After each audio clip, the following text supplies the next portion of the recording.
गरिसकेछ यो प्रत्यक्ष प्रसारण। इन्द्र यस बीचमा पनि अर्को एउटा क्विक स्पाइक, शानदार अटेम्प्ट रह्यो।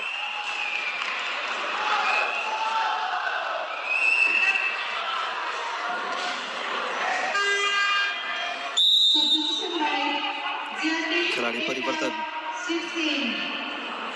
सरोज बदेवाको स्थानमा विश्वास अधिकारीलाई अब कोर्टमा देख्नेछौँ हामी अहिले।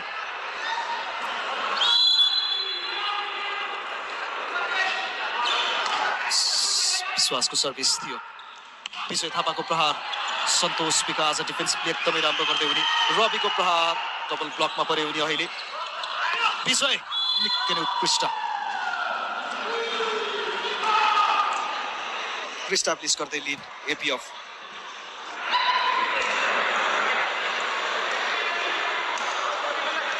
गण्डकी प्रदेशलाई अब यहाँ चुनौती हुनेछ किनकि एपीएफ यस्तै किसिमले कमब्याक गर्ने गर्दछ पछाडिका सेटहरूमा। हिजो सुदूरपश्चिम विरुद्ध पनि देखिएको थियो, दुई सेट गुमाइसकेको अवस्थामा त्यसपछिका लगातार 3 सेट जित्न पुगेको थियो। रवि यसपटकको प्रहारलाई पनि विफल पारेका छन् सुनिलले। रवि केसीको प्लेसमेन्ट, अङ्क प्राप्त हुनेछ गण्डकीलाई। एपीएफको लागि प्लेसमेन्टमा डिप गर्दै बललाई बचाउन चाहन्थे हेमन्त, तर एन्टिनामा ठोक्किन पुग्यो रवि केसी। क्या ट्यालेन्टेड खेलाडी छन्, सुप्रिमली ट्यालेन्टेड। हरेक पुस्तामा एकचोटि पाउने गरिन्छ यस्तो किसिमको खेलाडी। यस बिचमा पनि एपीएफ आफ्नो विभागीय वर्चस्व कायम गर्न चाहन्छ। एक अङ्कको अग्रता फेरि पनि बनाएको छ एपीएफले।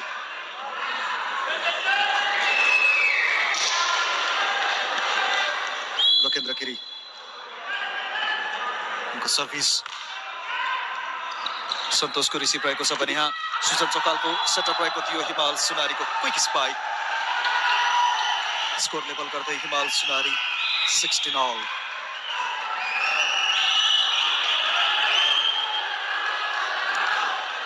रेफ्रीलाई दबावमा राख्दैछ एपीएफ आफ्नो अपिलले, तर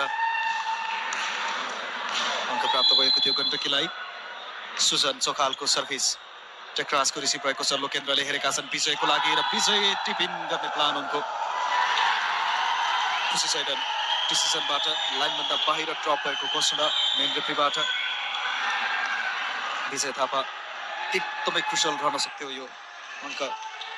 एपीएफका खेलाडीहरू अझै पनि चित्त बुझाइरहेका छैनन्,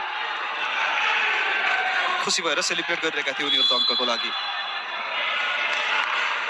सुजन, लोकेन्द्र, विजय थापा यसपटक उनको प्रहार पनि बाहिरिएको छ। फ्रस्ट्रेसन एपीएफमा पर्दै गण्डकी प्रदेश उत्साहित बनिरहेको छ। एपीएफको 15 अङ्क पुग्दासम्ममा पछ्याइरहेको थियो गण्डकी। त्यसपछि लगातार 2वटा अटेम्प्ट जुन रह्यो विजय थापाको, त्यहाँबाट बाहिरिँदा अङ्क प्राप्त गर्यो गण्डकीले र 2 अङ्कको अग्रतामा। यो तेस्रो सेटको अन्तिम चरणमा जाँदैछ खेल। सुजन चौकालको सर्भिस, लोकेन्द्र राम्रो ब्लक थियो हिमालबाट। इनिसियल चान्स रविलाई, तर उनी सुरुवातमै कमिट भइसकेका थिए बाहिरतर्फ। हिमाल सुनारी क्विक रियाक्सन उनीबाट, त्यति नै राम्रो डिफेन्स पनि। लोकेन्द्रको र प्रहार, उत्कृष्ट प्रहार, सन्तोष विक गण्डकी प्रदेशलाई महत्त्वपूर्ण अङ्क दिलाउँदै आज। र यदि गण्डकी प्रदेशको आजको यो प्रदर्शनको कुराकानी गर्छौँ भने सदा चाहिँ रवि, हिमाल, इन्द्र जस्ता नामहरू त छँदैछन्, सुजन चौकाल त छँदैछन्, तर सन्तोष विकले जुन प्रदर्शन गरेका छन् आजको यो खेलमा, माइन्ड ब्लोइङ। डिफेन्स यति राम्रो गरेका छन्, त्यसमा स्पाइकहरू बेला बेलामा क्रुसियल इम्प्याक्ट देखाए आज आफ्नो। यसपटकको कडा प्रहार विजय थापाको। केही खुसी छैनन्, असन्तुष्ट पनि छ, किनकि डिसिजन आफ्नो फेभरमा नगएको उनको मान्यता छ। त्यो बिचमा उनले जुन प्रकारले स्पाइक लिइरहेका छन्, अग्रेसिभ बन्दै विजय थापा। 2 पोइन्ट लिड छ गण्डकीसँग। केसलाई जोगाएर राख्न सक्छ या सक्दैन, मेन्टालिटी टेस्ट पुनः एकपटक हुनेछ। हेर्न सक्छौँ यहाँ सन्तोषको प्रहार रहेको थियो, उनी आज हिचकिचाएका छैनन्। हिमाल, रविको प्रहार, Brilliant, Ravi. Well hit it.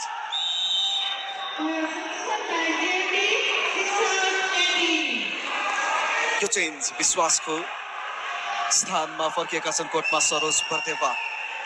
APF चिन्तामा, चिन्तित विभागीय टोली।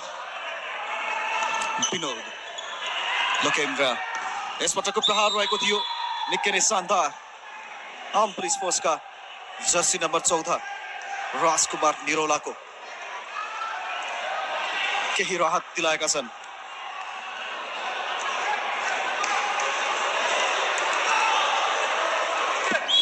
र दर्शक यदि तपाईँलाई याद छ भने हिजो सुदूरपश्चिमको विरुद्धमा जुन खेल रहेको थियो एपीएफको, यही परिस्थितिबाट नै कमब्याक गरेको थियो। त्यसैले गण्डकी ढुक्काउने अवस्था छैन। सरोज कन्फर्म गर्दै, तर एपीएफ आफ्नो हेर्न सक्छ विभागीय मेन्टालिटी दर्शाइरहेको छ। सुजन क्विक स्पाइक, हिमाल सुनारीको त्यो पनि ब्लक। सुजन गएका छन्, सन्तोषलाई गर्दै यहाँ टिपिङ गर्ने योजना, रवि केसीले बचाए, तर यहाँ पनि अङ्क हुनेछ एपीएफलाई। फम्बल हुन पुग्यो गण्डकी प्रदेशको। निकै मेहनत गरेका थिए, यो सेटअप राम्रो मिलाए, सन्तोषको प्रहारलाई ब्लक गरिदिए टेक्रास र सुनिल मिलेर। गण्डकीले अब टाइम आउट मागेको छ यहाँ। अन्तिम सेटमा जित्नै लागेको सेटमा उत्कृष्ट पुनरागमन गरेको थियो आर्म पुलिस फोर्सले। के गण्डकी प्रदेश अर्को एउटा ब्लो फेस गर्न तयार छ? के त्यो गल्ती गर्ने छैन? सुदूरपश्चिमले जे गरेको थियो निकै नै ठुलो फेजमा अब यो खेल सन्तोष विकास छ। आज उनको दिन छ। एक्सिलेन्ट एलिभेसन हेर्न सक्छौँ। यो टार्गेट गरेका थिए, स्ट्रेट गएर क्रस कोर्ट जान पनि सक्थे, तर डिफिट रह्यो उनीबाट। शानदार सन्तोष विकास, जर्सी नम्बर 11 गण्डकी प्रदेशका। हिमाल सुनारीको सर्भिस,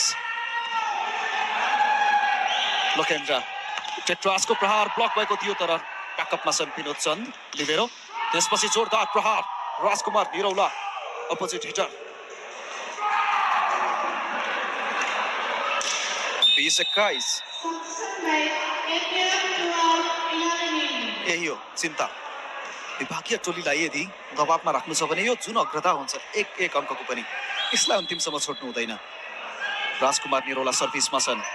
गण्डकी प्रदेश केही फम्बल गरिरहेको छ यहाँ। इन्द्र स्ट्याब्लिस गर्दै 2 अङ्कको अग्रतालाई गण्डकीका नम्बर 3 इन्द्र विका।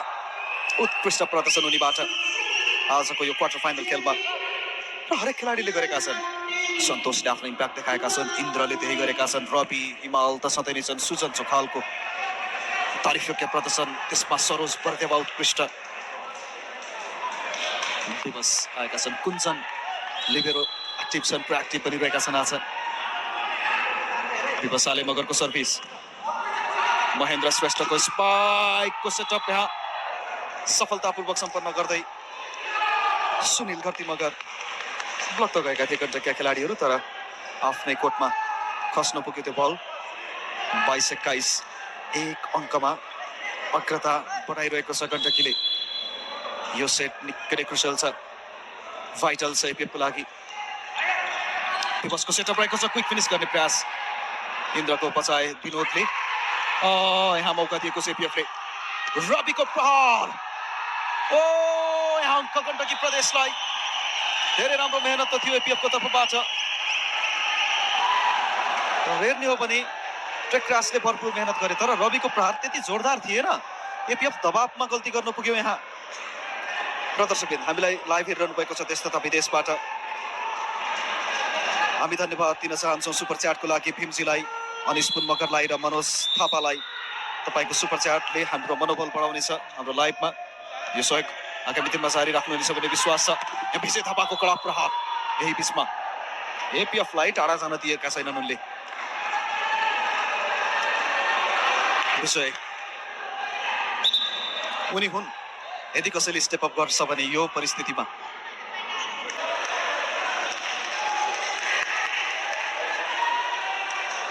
रवि केसी देखिरहेका छौँ स्क्रिनमा केही दबावपूर्ण खेलमा कस्तो किसिमको प्रदर्शन रहनेछ। अब रिसिभ गरेका छन् सरोज बर्देवाले। विपसको सेटअप रहेको छ, रविको प्रहार ब्लक बाहिरिन पुग्यो, चेक आउट हुन पुग्यो। एक्सटेन्ड गरेको छ लिडलाई गण्डकी प्रदेशले यो तेस्रो सेटमा। अब केवल सेट म्याच पोइन्टको आवश्यकता छ यो सेटमा।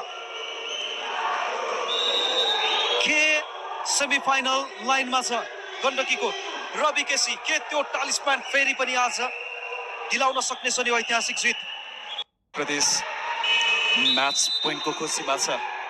एपिएफले परिवर्तन गरेको छ, महेन्द्रको स्थानमा सेटर फर्केका छन् लोकेन्द्र गिरी। यो र्याली एपिएफको लागि जीवनदान पनि हुन सक्छ। यो र्याली एपिएफको लागि यस प्रतियोगिताको अन्त्य पनि हुन सक्छ। सर्भिसमा इन्द्र रिसिभ गरे टेक्ट्रासले विजयको प्रहार खेलमा फर्काएका छन्। सेट पोइन्टको आवश्यक म्याच पोइन्टको आवश्यकता थियो गण्डकीलाई। विजय थापा आफ्नो क्लास देखाउँदै फेरि पनि एकपटक जबसम्म युनिफर्ममा छन् गण्डकीलाई त सजिलैसँग जित्न दिने छैनन्। अझै पनि म्याच पोइन्टमा छ गण्डकी। रिसिभ रविको प्रहार, रविको गण्डकी प्रदेश प्रवेश गरेको छ एनबिए च्याम्पियनशिप 2080 को सेमिफाइनलमा। चिर परिचित प्रतिद्वन्दी विभागीय टोली एपिएफलाई 3-0 को सोझो सेटमा पराजित गरेको छ गण्डकी प्रदेशको युवा टोलीले। Outstanding, mind blowing, fantastic game. Congratulations Gandaki.